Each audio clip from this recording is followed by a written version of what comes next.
auditions to sing in a choir which now travels the area. Her work has now been replicated by other teachers and academics, adding credence to her results. Yet the Mozart puzzle remains unsolved. Unlocking its secrets could benefit education, medicine and psychiatry, and on a more mundane level, generations of parents may have got it wrong when they told their kids to switch off the music while doing their homework.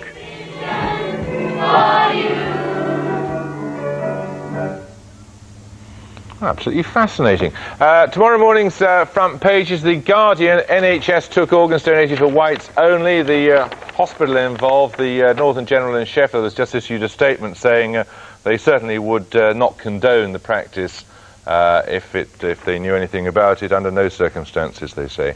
And Chris Patten goes straight into key European Union job. He's apparently to become the Commissioner in charge of expanding the European Union. BBC have moved to pay-per-view TV as The Express. Outrage as Blair attacks public sector. That clip we played you earlier in the news summary. Gold sell-off attacked as prices slump. And army anger at Bloody Sunday Chief. There's a picture of him on the front page there. He's apparently widely regarded by the parachute regiment as something as of a loose cannon. That's all from Newsnight tonight. I'll be back with more tomorrow. Until then, from all of us on the programme, good night.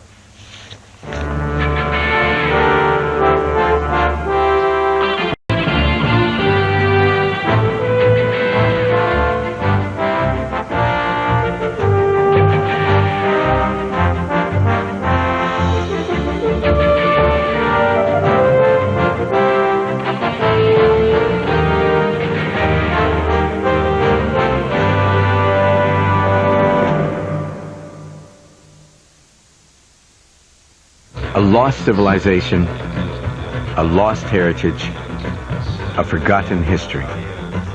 Take an extraordinary journey into Africa's hidden past and discover the neglected culture of an astonishing continent.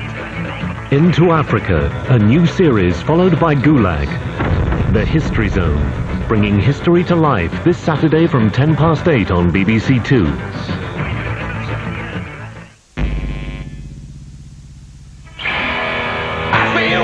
It's not a music show. It's not a chat show. Created rock and roll to get away from politics. I was going to say to get away from the guys in the grey suits, but then I noticed you. It's Mark Lamar getting a few things off his chest. There's no pain like an alienated soul. Yes, there is. Bunions. Bunions are agony. Before he leaves the 20th century. Oh, God! Sunday at 9:30 on BBC Two.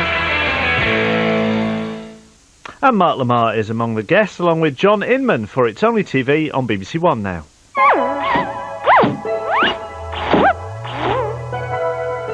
In a party mood here on BBC Two with Gate. This is BBC Two, where just ahead of Dispatch Box, Philip Avery has the weather. Hello once again. Another very hot day across many parts of Europe, particularly over in the east. You'll notice the Gravesend at 27, the British holder of the title during the course of Tuesday, really doesn't compare with the 37, 38 or so down in the southwestern parts of Turkey at the moment.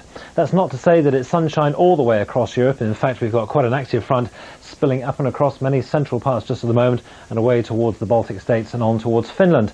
Quite an active feature too, marking the boundary as it does between that warm air over towards the east and something slightly cooler Atlantic-based air over towards the western side of Europe. That front gradually eking its way towards the east over the next couple of days, and then you'll see further fronts skirting in towards the British Isles and eventually on towards the Norwegian coast.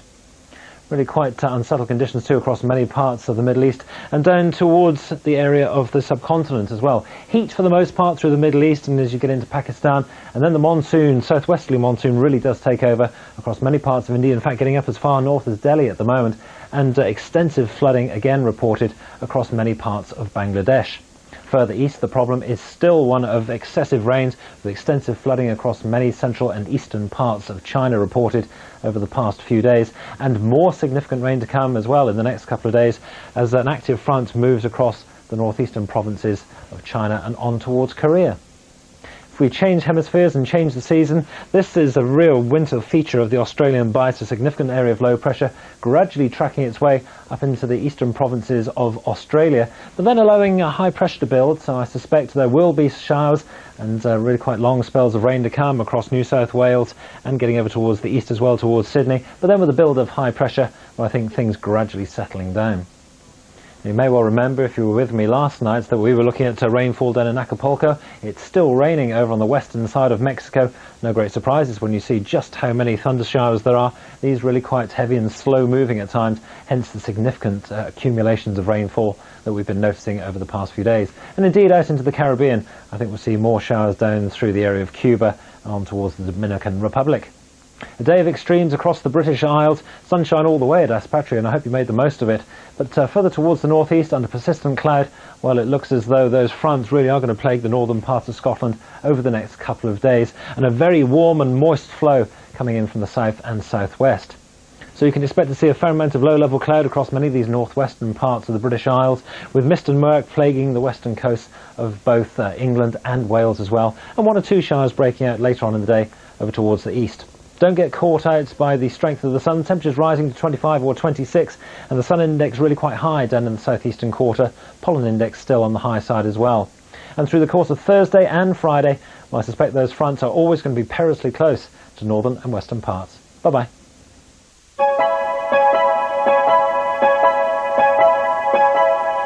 Taking in the day's political news now on BBC Two at the Dispatch Box.